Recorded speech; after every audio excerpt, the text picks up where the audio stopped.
Thank you to the board and the League of Women Voters. It's nice to be here at Brownell. I was just here a few weeks ago for my nephew's choir concert, and Ms. Gross just did a great job with those kids as always. I applied for this position because I believe that strong schools lead to strong communities for all our residents.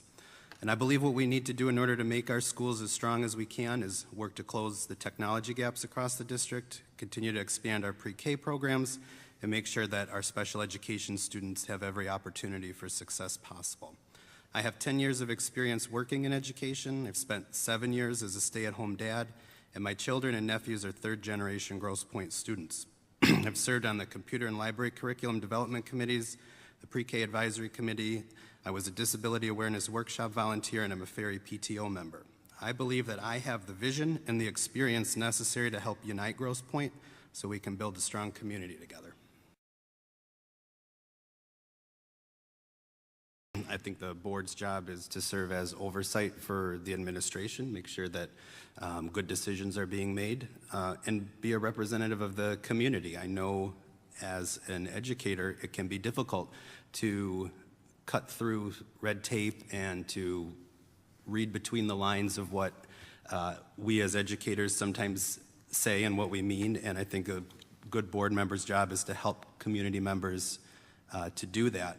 But probably the biggest job is to be an advocate for all of our students, not just the ones that we see coming to the board meeting every night with their accomplishments, but those that may struggle, those that may have other problems that we don't know about. We have to advocate for all of them.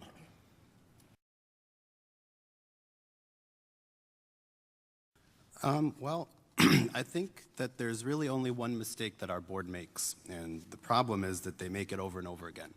And that's that there isn't a good relationship. There isn't compromise. There's arguing.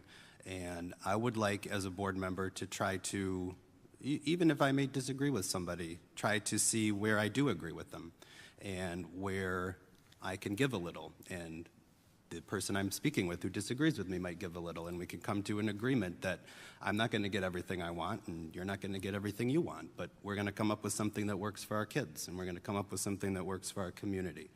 So whether I get the seat or not, that's something I would certainly hope that our board starts to do more of in the future.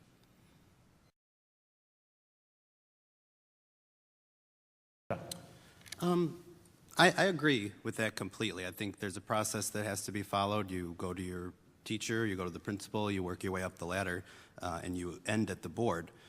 But if I were a board member, I would also want that person to know that I heard them and that I understood what their problem was, even if I didn't agree with them.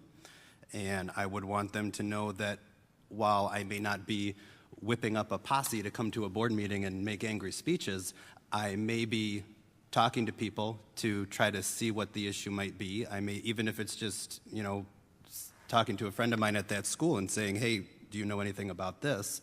I would want people to know that I understand, as a parent who has had issues at schools, that there's a process and we go through the process, but we also have a board that's there to hear me and listen to me, and I would want to be that kind of board member. Thank you. Well, the answer is yes either way, and the reason for that is I applied for the seat. Like I said, I've got some issues that are important to me: technology, preschool, early childhood education, and special education. And if I get the seat, I don't see how progress could be made on those in 6 months. So I have a commitment, and I think whoever takes this seat needs to have a commitment to the issues that are important to them, and be willing to go the long haul, and I am, either way.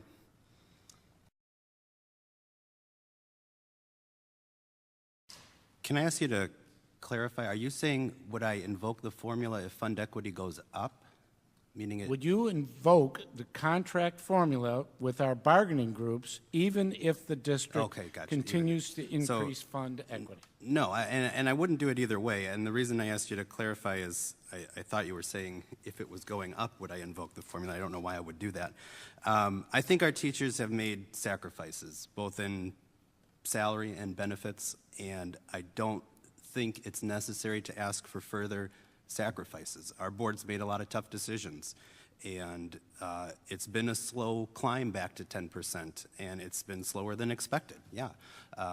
But we can't get there by asking for sacrifices from people who have already made sacrifices, and I would not only would I not ask for it, I would actively work against doing it.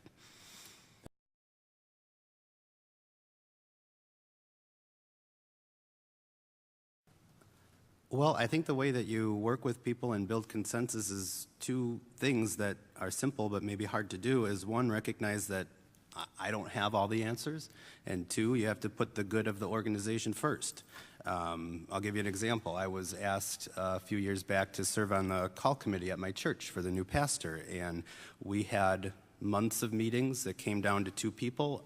Me and two other people voted for one, and everybody else voted for the other. So obviously I disagreed with the majority. We did rounds of voting, and it got down to me and one other person and everybody else on the committee. But when it came time to vote as a congregation, I voted with the committee, and I voted yes for that person because I put the needs of the larger organization ahead of mine. And I trusted the process, and I trusted the committee, and I think board work here is no different.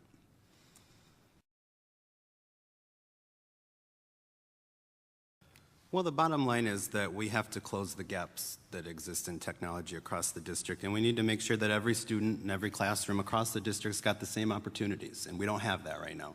We have some classes, some schools that have really great opportunities, and we have classrooms sometimes right next door that have next to nothing. That doesn't make us a very attractive district to young parents that are looking for every opportunity for their kids. I've said for a while that we need a district-wide technology plan from building to building that builds on itself from grade level to grade level. And Mr. Howell asked me to come work on the computer curriculum committee, and I said yes because I wanted to help create that. And I think a lot of progress is being made. I think Dr. Niehaus's tour of the district to talk about some of the issues in the strategic plan is also helping. Once all of that's done, I think then we can sit down and have a serious conversation about how to fund it. But I mean, I wouldn't support any funding proposals until we know what we want.